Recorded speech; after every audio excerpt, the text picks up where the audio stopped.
All right, thanks, Jonas. Also new tonight here on The Current, we are talking about swans. Trumpeter swans are North America's largest waterfowl.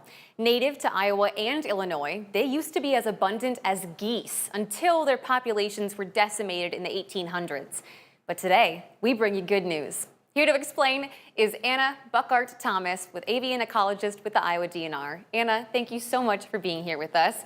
All right, let's talk about these numbers. What were the numbers of nests in Iowa in 2025? Well, we had a really successful opportunity and survey to count the nests in Iowa, and we had 158 nesting trumpeter swan pairs this year, which is a new state record for modern history. That sounds really exciting. And I have a graph that guys in the back, if you can pop this up, because 158 nests across the entire state might not sound like a lot, but how significant is that number? Well, in the 1880s, we hunted this species of waterfowl to extinction in the state, and so for over 100 years, there were no trumpeter swans nesting in Iowa. And so it's a really big success story and really exciting to see that we have 158 swan pairs nesting in the state now. And so this is really actually a really good, a big accomplishment that we've come to. And we just took a look right now at the DNR's tracker, their graph. You can see this explosion in nests between 2019 and 2020 in the state. What caused that? Well, so some of it was a little bit to do with survey effort. So that jump may have been a little exaggerated by the amount of survey effort we were putting in, but largely this has just been a work in progress over time. So we've reached a place where our growth has kind of become exponential for now. And so the number of swans is really dependent on the number of swans that have hatched here before. Many birds come back and nest in areas nearby where they were hatched originally. And so in order to get more nests, we have to have more young. And so it takes time to build up that number of birds so that we can continue to have that really quick growth. And so we're in that quick growth phase now, it seems. So where do these trumpeter swans nest and live in Iowa?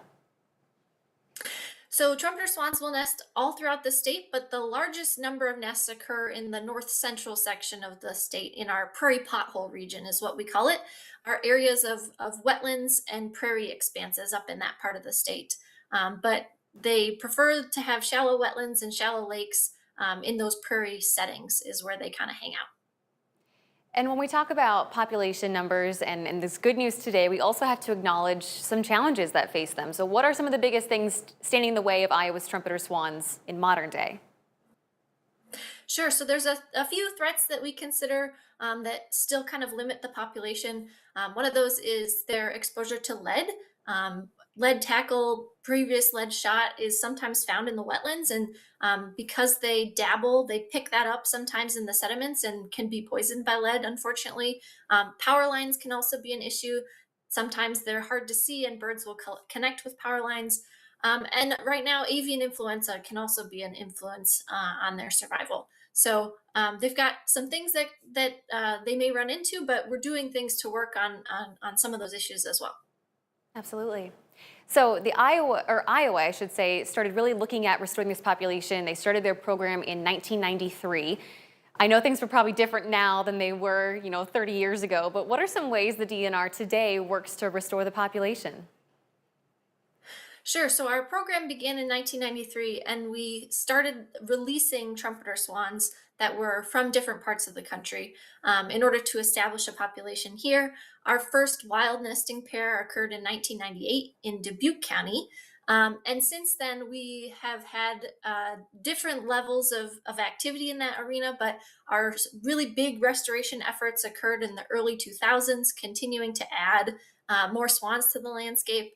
And now we've, up to this point, released about 1,200 swans to the state to help bolster our population.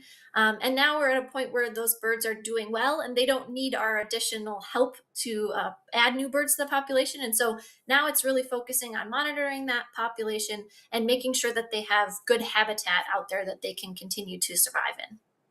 And really quickly, Anna, how do you track these swans? Do you put like GPS collars on them? So we have several different methods. We can put bands on their legs. when we have specific questions, recently in about 2020, we did a research study looking at their migration and where the birds go. And so we've put GPS collars on trumpeter swans. And so there's different strategies we can use, but collars and GPS markers are really great tools to understand their movements and their survival and those sorts of things. And to hopefully just keep breaking these records year after year. Anna, thank you so much for being That's here. I right. really appreciate this. Thank you. And if you guys at home want to share this story, you can find our online version up at WQAD.com underneath the As Seen on TV tab. James?